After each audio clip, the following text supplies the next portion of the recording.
Hola, buenas noches. El día de hoy escuché una frase que me llamó mucho la atención. Las personas no somos aduanas. Y esta frase me hizo reflexionar. Las personas no somos aduanas.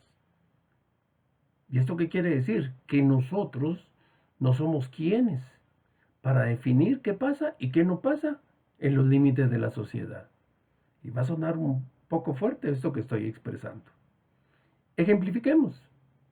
Cuando vamos a un país, la aduana define qué pasa, qué no pasa, cuánto debo pagar y todo lo que se les ocurra.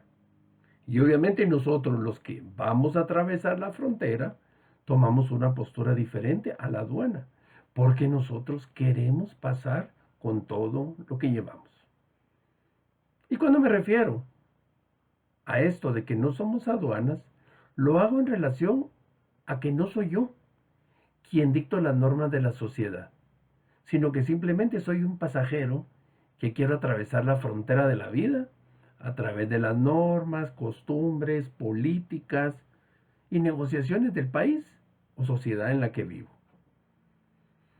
Y a pesar de que no somos aduanas, sí podemos negociar, conversar, dialogar y definir un entendimiento para seguir caminando en nuestra vida. En el Evangelio que nos presenta la Iglesia para el día de mañana, domingo 22 de octubre, hace referencia a un pasaje del Evangelio de San Mateo, que dice una frase muy mencionada. La hemos oído más de alguna vez. Den pues al César lo que es del César y a Dios lo que es de Dios. Y por ser una frase tan común, a veces ni le ponemos atención. Entonces me puse a investigar un poquito en la historia. ¿Y qué pasaba en ese entonces? El César, emperador romano, se había autodenominado Dios. Y el pueblo judío en sus creencias únicamente tenían un Dios universal. Y en la moneda aparece la imagen de César, una moneda que ejercía poder y reverencia.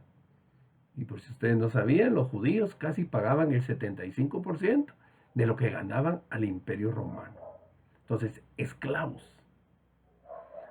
pagando un gran impuesto y les imponían un Dios. Se la preguntan a Jesús con una pregunta muy capciosa, porque estaban esperando qué iba a decir, porque buscaban a un revolucionario. Y Jesús, más que revolucionar guerra, fue revolución de amor. Entonces, mi reflexión va encaminada a cuántas veces la autoridad la imponemos sobredimensionando el poder. Este poder que en la antigüedad venía de Dios y en la actualidad este poder viene del pueblo. Haciendo referencia siempre con la historia, en los años de 1815 en adelante, posteriores al imperio de Napoleón, el poder fue regresado a los reyes, príncipes, duques, manteniendo los reinados, principados, ducados, y les regresaban ese poder a las monarquías que lo habían tenido anteriormente y que habían sido ungidas por el poder de Dios. Y cuando el pueblo quería eliminar a esas monarquías, ¿qué era lo que hacían?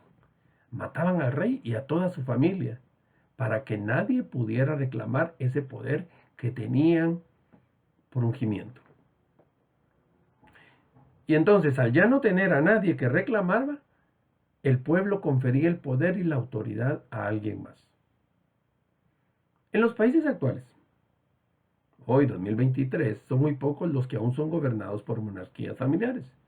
Y en su lugar, el poder lo establece el pueblo a través del voto popular. A las personas elegidas les damos el poder y la autoridad para dirigir su pueblo. Y en algún momento, algunos no están de acuerdo con quién fue el ganador y quién es el perdedor. Y eso al final no importa, porque en nuestras sociedades impera el bien común al bien personal. Ahora bien, el gran problema de la autoridad es cuando los gobiernos y gobernantes se autoproclaman césares, o se sienten endiosados o dioses mismos. Y allí entra el conflicto entre el pueblo que paga el impuesto y la fuerza de la autoridad. Hoy en Guatemala estamos viviendo una situación parecida a lo que menciono. Gracias a Dios sin matanzas de familias como en el pasado. pero sí con personas que se creen aduanas y deciden qué pasa o qué no pasa, acorde a sus límites, creencias, juicios o paradigmas personales. Y entonces al ser agentes aduanales, condenan a los líderes a que se conviertan en ángeles o demonios de acuerdo a lo que las personas vivan o sientan, de acuerdo a su observación. Qué fácil hacerlo. Ahora bien, queramos o no, ya elegimos un gobierno. Para muchos el mejor, para otros el menos peor, para varios el peor, el que nos simpatiza o el que nos antipatiza. Pero fue el que elegimos.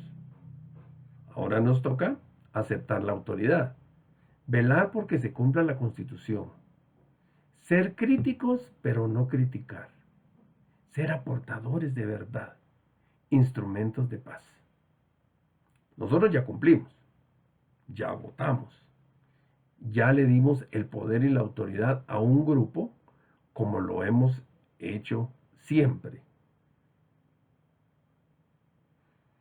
Que los que poseen la autoridad en su momento la usen a su conveniencia es otra situación. Y es lo que nos lleva al conflicto que vivimos. En el 15, esas autoridades que lo estaban llevando a su conveniencia y el pueblo sacó a esa gente. Y hoy estamos viviendo en una misma situación.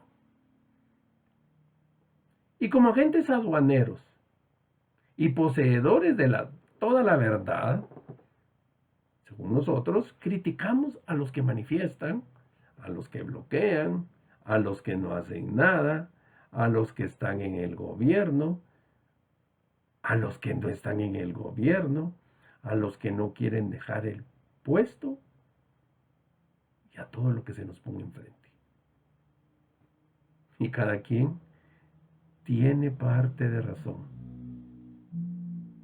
Es cierto, nosotros tenemos el derecho de expresarnos, pero no el derecho de callar a los demás y estigmatizarlos porque piensan diferente. He oído gente que dicen, ya vieron lo que está haciendo fulano, qué malo. Pero esas personas que critican no hacen absolutamente nada. Sé que este mensaje les va a doler a algunos y a otros no. Y la verdad, no me interesa. No lo estoy generando para controversia, sino solamente para hacer un momento de reflexión. Y ya casi para finalizar. Den pues al César lo que es del César y a Dios lo que es de Dios. Más que aduana, seamos un turista de la vida para disfrutar las oportunidades que se nos presentan. Definitivamente, los buenos somos más. Seamos constructores de paz. Ayudemos a mejorar nuestro país. Hasta pronto.